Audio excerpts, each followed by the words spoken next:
Adolf Hitler ha alcanzado el cenit de su poder. Ha conquistado Europa. Para millones de alemanes, es presentado como un gran genio y estratega militar. Sin embargo, el pueblo alemán está a punto de descubrir que lo que le han contado es una sarta de mentiras. Esta es la historia de cómo la realidad empieza a filtrarse a través de la maquinaria de propaganda nazi. De cómo Hitler comete el mayor error militar de su carrera.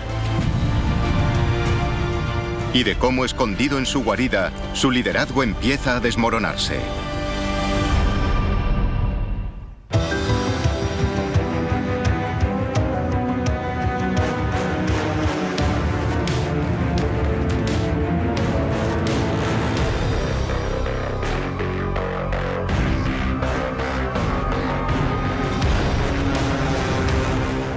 El ascenso del partido nazi.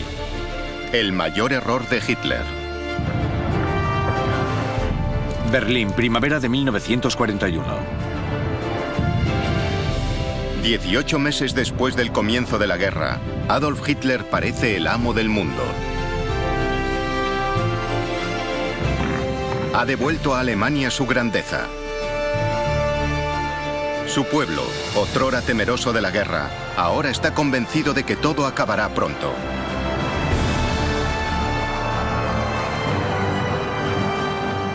Aparenta ser un gran líder guerrero que obtiene todas esas victorias sin los graves padecimientos que su pueblo recuerda de la Primera Guerra Mundial. Tras él, el pueblo alemán cree que hay un partido nazi brillante y unido bajo su liderazgo. Pero entonces, esa fachada empieza a agrietarse. 10 de mayo de 1941.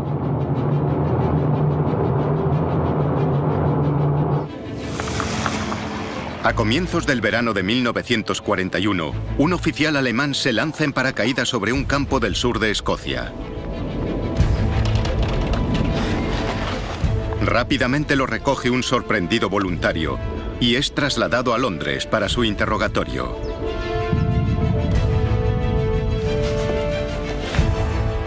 Al principio nadie cree su historia. Pero entonces se descubre un hecho extraordinario. El paracaidista no es otro que el segundo del Führer y el compañero más antiguo de Hitler, Rudolf Hess.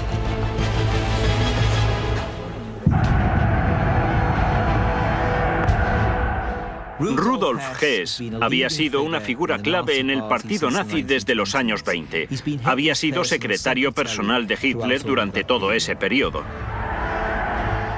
Era un hombre que era parte importante de la maquinaria nazi. Era muy conocido, muy famoso en toda Alemania. La pregunta es, ¿qué hace solo en Gran Bretaña?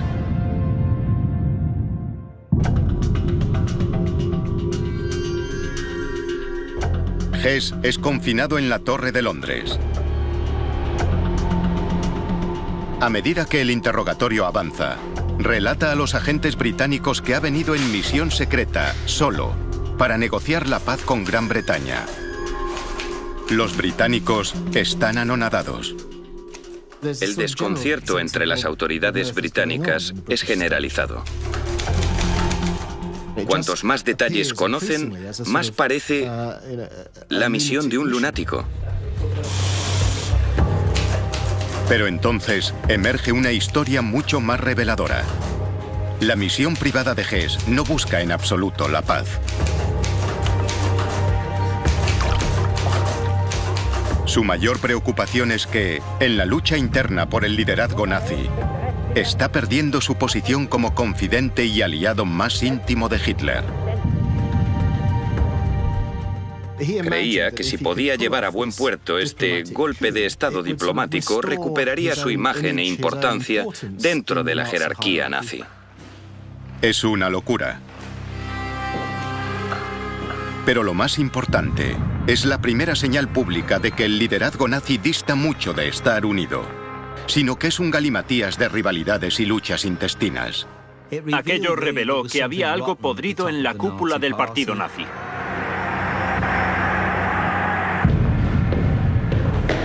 ...11 de mayo de 1941. En Alemania, Hitler tiene conocimiento de la misión secreta por una carta que ha dejado el propio Hess. Se pone furioso. Llama a sus ayudantes, asesores y se pone a dar gritos. Puede que fuese la primera vez que un líder nazi importante rompía la disciplina. Fue una crisis enorme y la situación más delicada que habían experimentado Hitler y el partido. Hess ha traicionado al partido y a Hitler.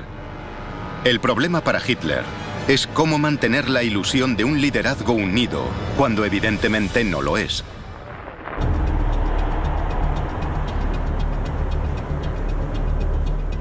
La tarea de endulzar la historia para la opinión pública alemana recae en Joseph Goebbels, ministro de propaganda de Hitler. Goebbels es uno de los colegas más capacitados y de mayor confianza del Führer. Si hay un problema, Goebbels lo solucionará. Si hay un problema, Goebbels lo reformulará. Si hay un problema, Goebbels es el hombre a quien acudir. Desde el estallido de la guerra, desde su ministerio de propaganda en Berlín, Goebbels ha ejercido un control total sobre la prensa alemana.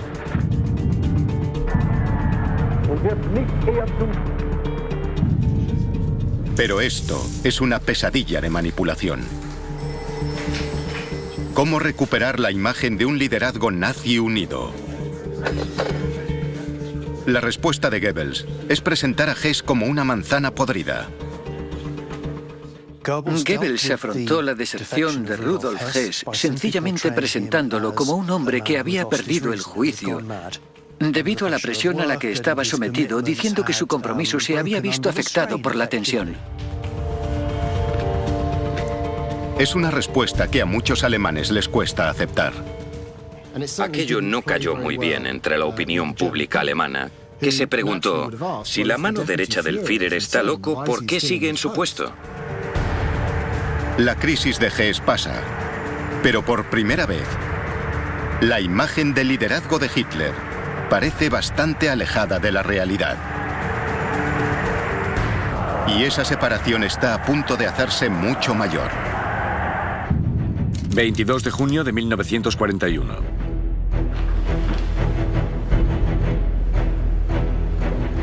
En el verano de 1941, Hitler hace lo que siempre ha prometido.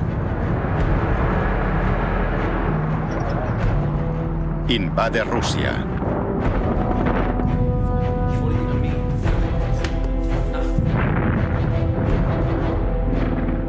Es algo que había jurado hacer desde aquellos primeros días en las cervecerías de Múnich. Para el Führer alemán, es el enfrentamiento final con su mayor enemigo, el comunismo. Era nosotros o ellos. O los nazis conquistaban a los bolcheviques soviéticos o... Tarde o temprano, Stalin y la Unión Soviética habrían conquistado y exterminado a los alemanes.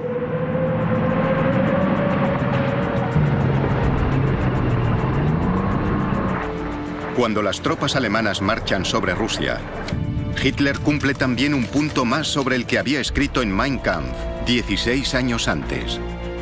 Está ganando Lebensraum. Conquista territorios ocupados por razas a las que los nazis consideran inferiores, para que el pueblo alemán disfrute de espacio vital extra.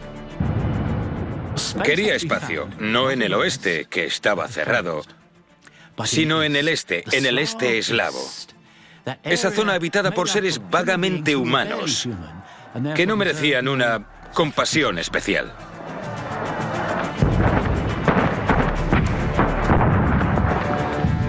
Las tropas alemanas avanzan por la Unión Soviética más y más rápido de lo que nadie había imaginado.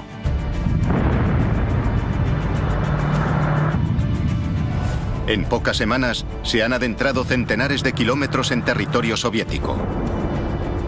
El ejército rojo se desmorona. Hacen más de 1,5 millones de prisioneros de guerra soviéticos. Parece que Hitler va a ganar la guerra. La Operación Barbarroja, como es llamada, parece haber tenido un éxito extraordinario.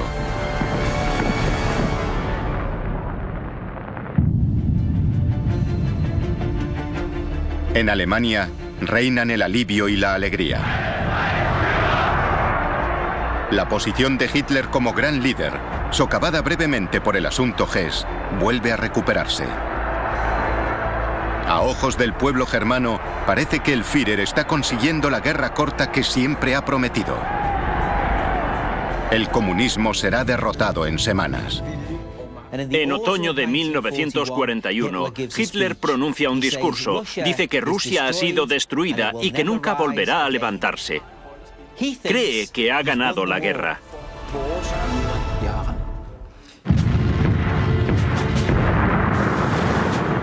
Octubre de 1941. Pero entonces, el avance se ralentiza. Los rusos empiezan a contraatacar. La Unión Soviética echa mano de sus enormes reservas de personas, muchos millones más que Alemania. En privado, los generales alemanes empiezan a mostrar preocupación por la magnitud de la tarea que les aguarda. Se comenta que hubo generales que dijeron: pero mira que es grande este país. En alemán.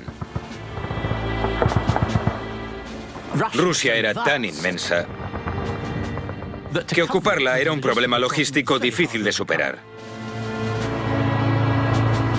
Lejos de casa, lo que la mayoría no ve es que la máquina de guerra alemana se tambalea.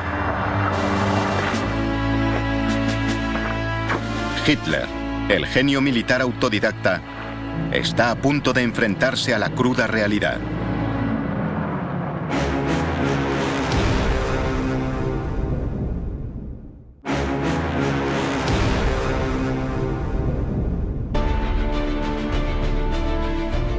Adolf Hitler ha prometido a su pueblo una guerra corta. La mayoría le cree. Pero ahora, la dolorosa realidad está a punto de abrirse paso. No habrá más victorias fáciles.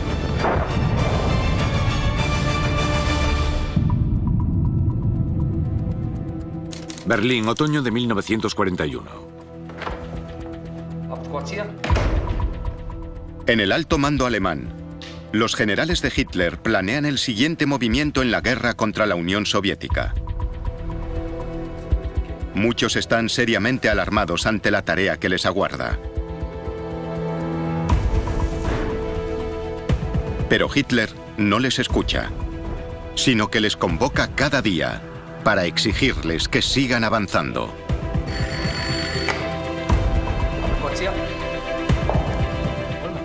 No dejaba que sus generales se relajasen. Los convocaba, repasaba los planes y les decía: id más rápido. Y eso es fácil de decir. Pero los tanques, los camiones y el personal no pueden ir más rápido de lo que su propia logística permite. Los generales de Hitler hacen lo que pueden. Pero entonces ocurre algo sobre lo que no tienen ningún control.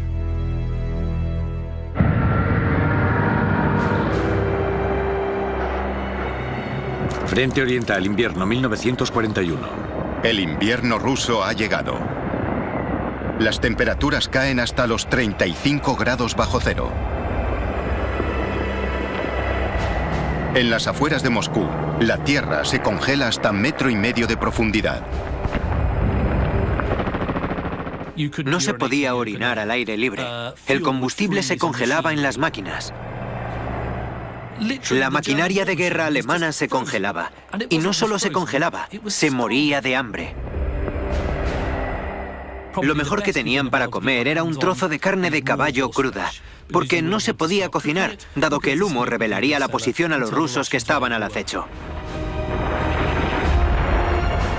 Ante unas condiciones tan terribles, el ejército alemán que avanza hacia Moscú se ve obligado a una retirada táctica.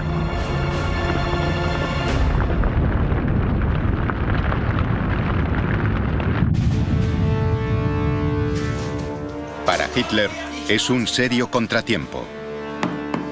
Ha prometido al pueblo alemán que conquistaría la Unión Soviética en 6 semanas. Y han pasado ya más de 5 meses.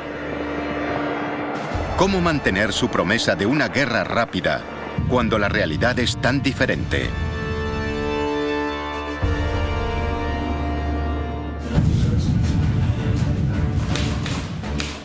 De nuevo, la maquinaria de propaganda de Joseph Goebbels entra en acción. ¿Su solución? Mentir, simplemente.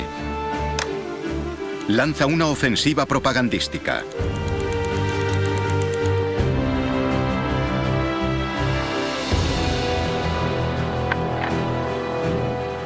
Los noticiarios muestran a los soldados alemanes disfrutando de la nieve y obligando a las tropas rusas a huir.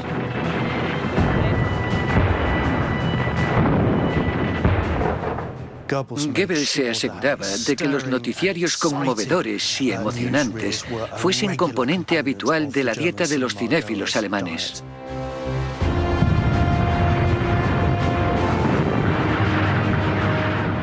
Tenía empresas de propaganda que acompañaban literalmente a las tropas al frente.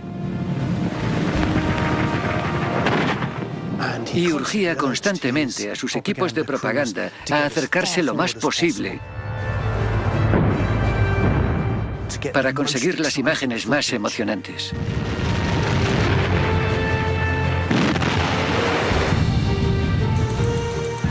Hitler, lejos de estar equivocado sobre la guerra con la Unión Soviética, es presentado como un gran genio y estratega militar. Pero entonces se produce un suceso nuevo y totalmente inesperado.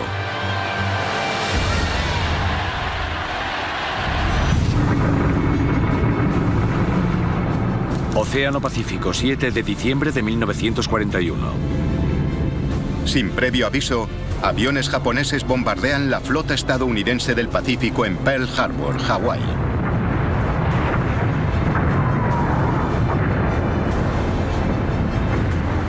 Al día siguiente, los Estados Unidos declaran la guerra a Japón. Desde este ataque ruin y sin provocación, existe un estado de guerra entre los Estados Unidos y el Imperio japonés.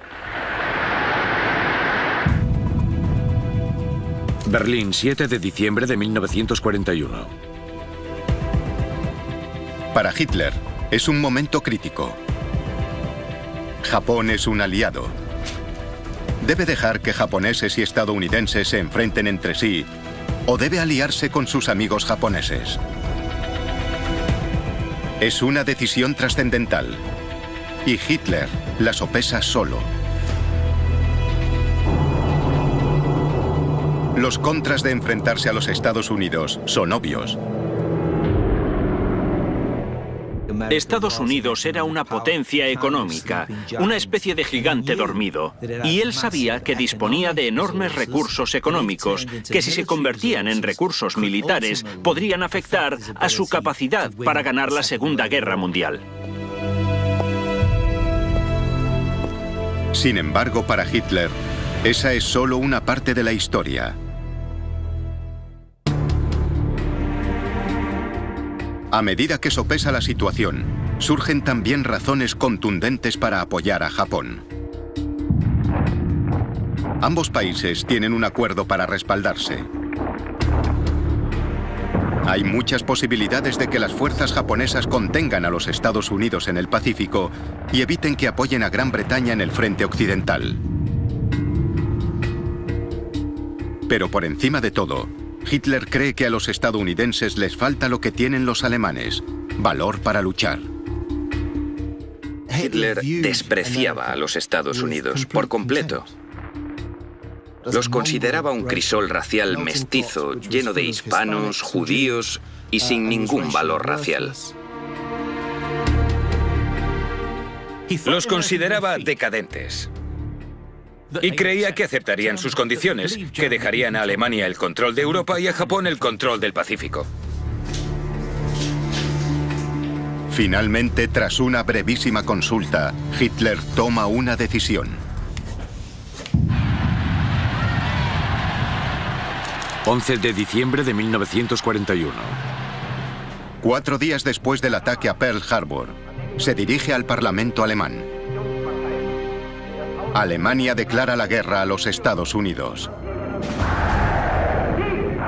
Lo extraordinario de ir a la guerra contra los Estados Unidos en 1941 es la ligereza con la que se tomó. Hitler no lo pensó durante demasiado tiempo.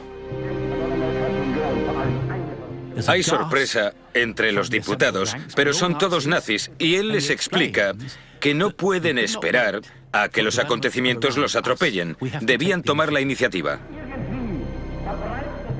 Estados Unidos se veía muy lejano, un lugar que no podía hacer mucho daño a Alemania.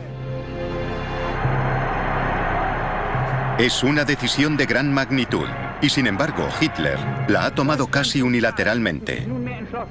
Pasará a la historia como su mayor error.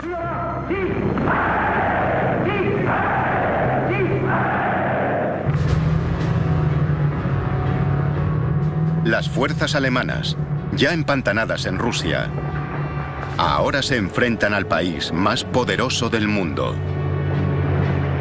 Alemania está a punto de sufrir una serie de golpes demoledores que destrozarán la imagen de Hitler como gran líder mundial y transformarán la guerra.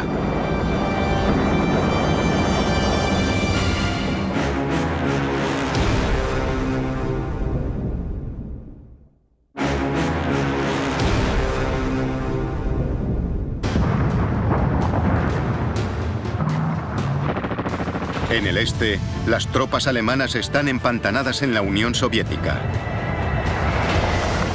Ahora, Hitler ha declarado la guerra a los Estados Unidos, la mayor potencia industrial del mundo. El pueblo alemán sigue teniendo una fe absoluta en su líder. Pero eso está a punto de cambiar.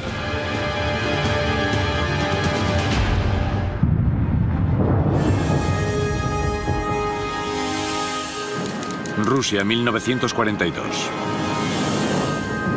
La primavera en el frente oriental trae un clima más cálido y el sexto ejército alemán retoma la ofensiva. Asedia la ciudad industrial de Stalingrado.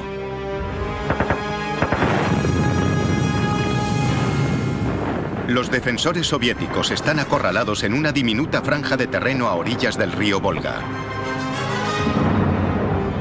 Decenas de miles de personas sufren una muerte brutal. Stalingrado es testigo de la lucha más brutal. Nada volvería a ser igual después de Stalingrado.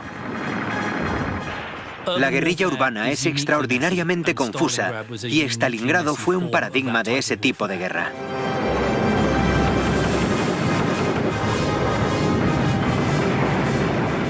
Alemania parece tener la victoria a su alcance. Pero entonces, la batalla cambia.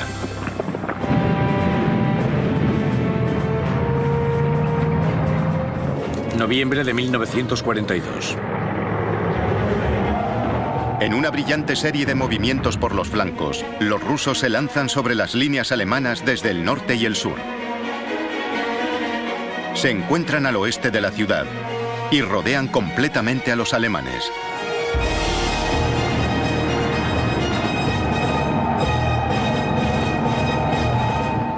De repente se vuelven las tornas. Cerca de 250.000 de soldados alemanes han quedado aislados de sus líneas de suministros.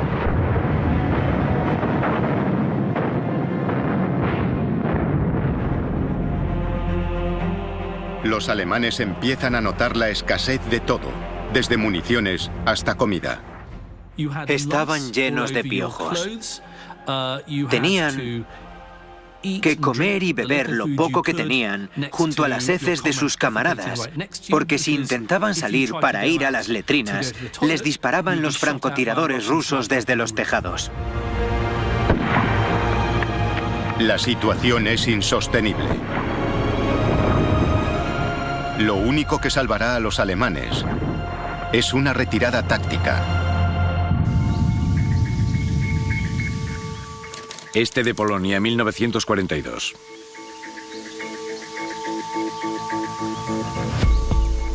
A estas alturas, Hitler ha trasladado su cuartel general a un enorme complejo de búnkeres al este de Polonia. La guarida del lobo, como es conocida, es su nueva base, a 700 kilómetros del mando militar en Berlín. Aquí, lejos de las miradas del pueblo alemán, Hitler celebra una reunión de crisis. La mayoría de sus altos mandos militares abogan por una retirada estratégica. La alternativa es la aniquilación total de todo un ejército. Pero Hitler toma otra decisión unilateral. Los alemanes se quedarán y lucharán hasta el último hombre.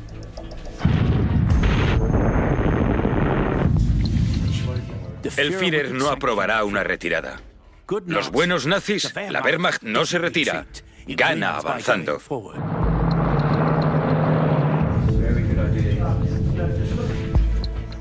Su idea es permanecer en el puesto y morir si es necesario, pero nunca retirarse. Absurdo estratégicamente, absurdo militarmente. Para sus generales, esto solo llevará al desastre. Pero un hombre ve una oportunidad.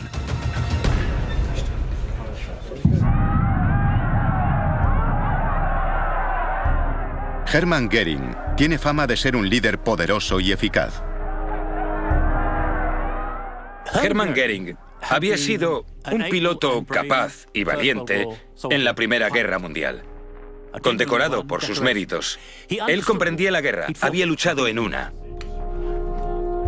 Göring lleva en el partido nazi desde 1922. Ha transformado a los camisas pardas, que han pasado de pandilla de matones a fuerza de combate formidable. Y resultó herido en el golpe de la cervecería de Hitler de 1923. Como jefe de la Luftwaffe y sucesor elegido por Hitler, ocupa unas impresionantes oficinas en el centro de Berlín, no muy lejos del cuartel general del Führer. Hitler tenía una gran fe, una fe justificable, en Göring. Sus políticas, sus estrategias parecían funcionar. Había convertido a la Luftwaffe en una fuerza poderosa que proporcionó los medios para la Blitzkrieg y proporcionó los medios para atacar al enemigo. Su fuerza aérea había resultado decisiva en la conquista de buena parte de Europa. Demostró ser un comandante muy capacitado, uno de los mejores de la Segunda Guerra Mundial. Es un hombre al que Hitler ha aprendido a respetar.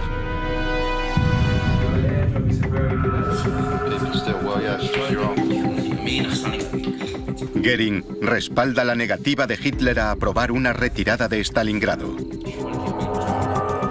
Pero, sin embargo, sugiere reforzar al ejército con suministros lanzados por la Luftwaffe. Hitler aprueba entusiasmado la idea. Sin embargo, Göring ya no es el hombre que era, ni su juicio tampoco.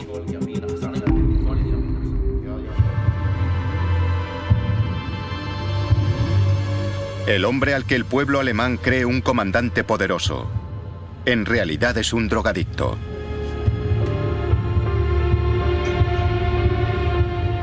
Depende completamente de la morfina. Ha cambiado su comportamiento y nublado su mente.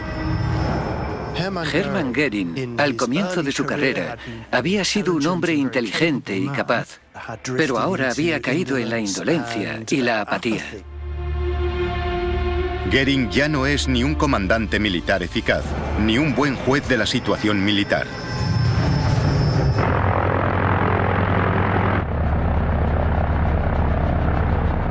Su socorro de Stalingrado es un desastre. No dispone de aviones ni combustible. La prometida ayuda aérea se convierte en una farsa.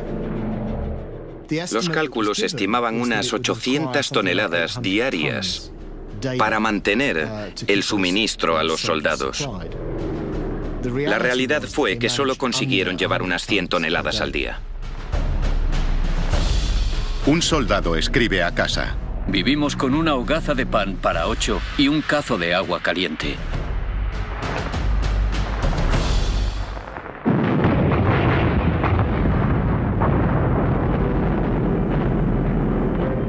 Enero de 1943. La posición alemana en Stalingrado se vuelve insostenible. Pero a finales de mes, el comandante alemán desafía a Hitler y se rinde.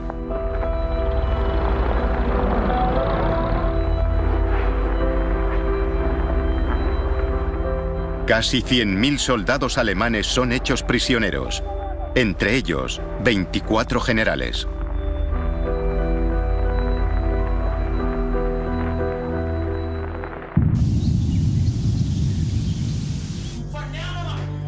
Cuando la noticia llega a Hitler en la guarida del lobo, le repugna.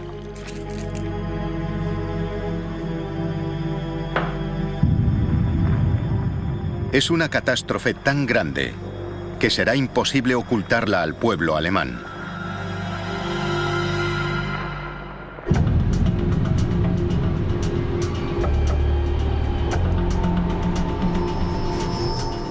Una vez más, el hombre que debe dar la noticia es Joseph Goebbels.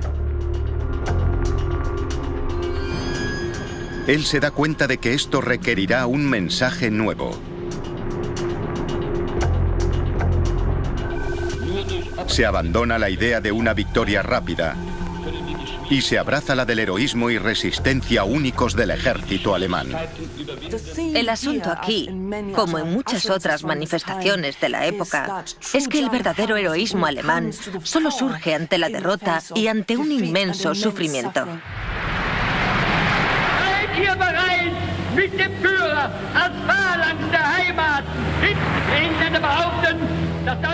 Goebbels expone su nueva línea en un discurso que muchos consideran el momento culminante de su carrera.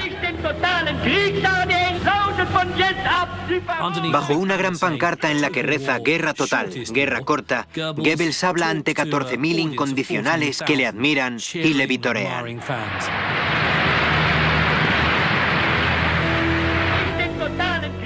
Es una apelación a la moral del pueblo que busca cambiar el apoyo a la guerra, basado inicialmente en el entusiasmo por las victorias rápidas y la velocidad de las conquistas, por la idea de resistir y también de abrazar el sufrimiento.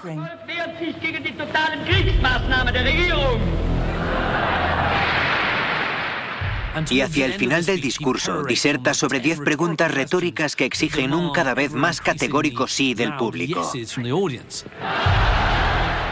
¿Queréis una guerra total? Y todos gritan ¡sí! Y entonces pregunta, ¿queréis una guerra total más radical y brutal incluso de lo imaginable? Y todos dicen ¡sí! ¡Claro que sí!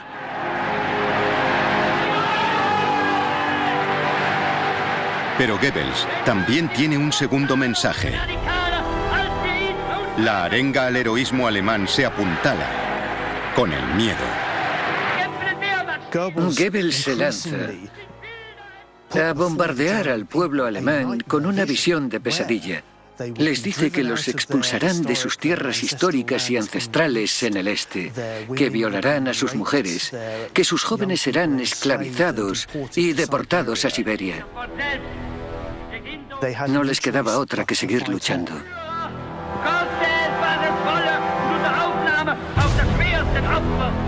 Al principio, el nuevo mensaje parece funcionar. Pero la realidad está a punto de hacer nuevamente su aparición. Están a punto de enfrentarse a otro golpe brutal.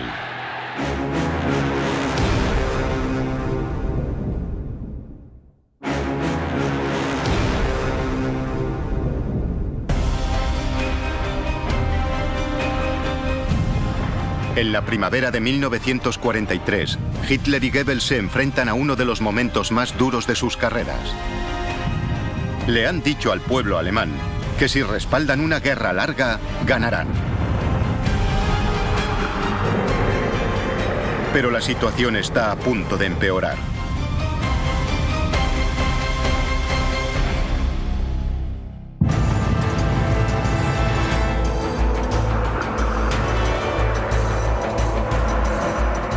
Durante 18 meses, los Estados Unidos han estado enviando tropas y armamento al otro lado del Atlántico. El país con la industria más poderosa del mundo está en pie de guerra.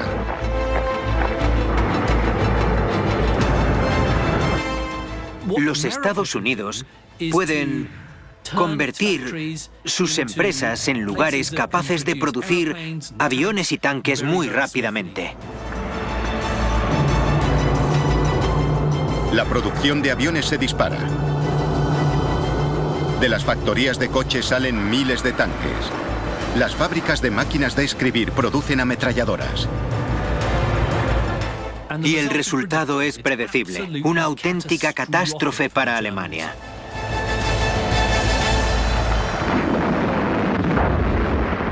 Junio de 1943. A comienzos del verano, las tropas estadounidenses se unen a las británicas en el combate contra las alemanas en el norte de África. Un mes después, los aliados cruzan el Mediterráneo e invaden Italia. Y eso es un shock para muchos militares alemanes, conscientes de que la guerra contra los Estados Unidos se vuelve contra los intereses alemanes. Los Estados Unidos, tachados en su momento por Hitler de decadentes, atacan Italia. Pocas semanas después, el líder fascista italiano Benito Mussolini es derrocado en un levantamiento popular. Alemania pierde a su aliado más importante en Europa. Los nuevos líderes italianos hablan de rendición. Ahora queda claro el inmenso disparate de la declaración de guerra de Hitler a los Estados Unidos.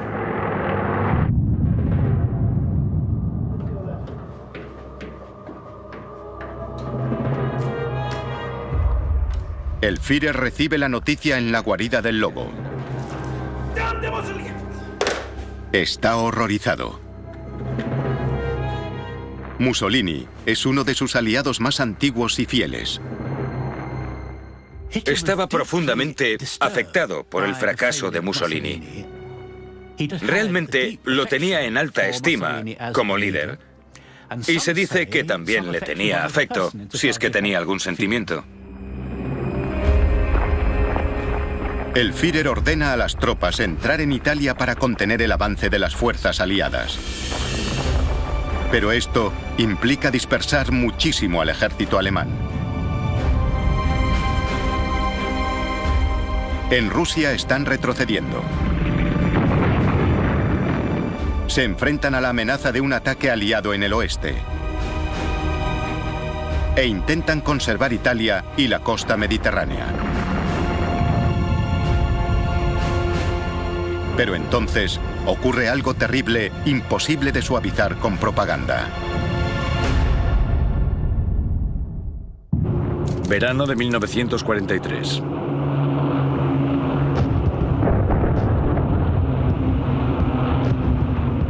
Desde el cielo alemán, los aviones aliados bombardean las ciudades del país día y noche. El bombardeo de Alemania escaló hacia algo mucho más serio a comienzos de 1943. Y a partir de ahí y hasta el final de la guerra, se convirtió en un auténtico horror nocturno habitual en las ciudades alemanas. En agosto de ese año, Hamburgo, una de las ciudades industriales más importantes de Alemania, queda arrasada bajo una tormenta de fuego. Mueren al menos 40.000 personas.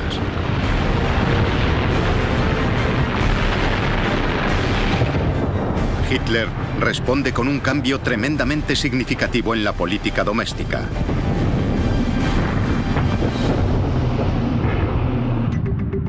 ...20 de agosto de 1943.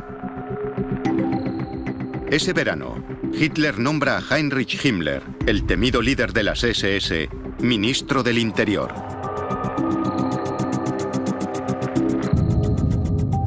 Himmler es un nazi fanático. Un hombre al que le gusta fomentar su imagen de luchador elegante. Vive para el Führer. Vive para la grandeza de la causa alemana. Y todo se subordina a eso. Un hombre aterrador, uno de los nazis más inquietantes. El nombramiento de Himmler es una señal evidente de que Hitler ya no puede confiar en la buena voluntad de su pueblo. A partir de ahora, su posición se apoyará en la represión. Pero incluso a estas alturas, la mayoría de los alemanes no sospechan la auténtica gravedad de su situación. Apartado de la opinión pública, el hombre en el que han puesto su fe sufre graves problemas personales.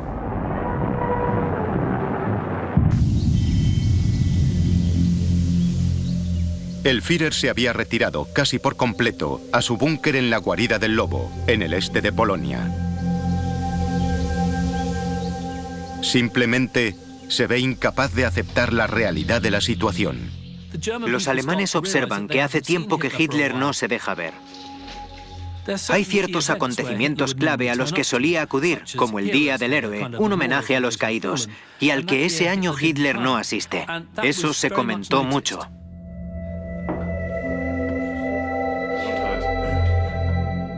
Se sienta a cenar cada noche rodeado solo por sus secretarios, porque ya no quiere hablar con sus generales, que solo le dan malas noticias.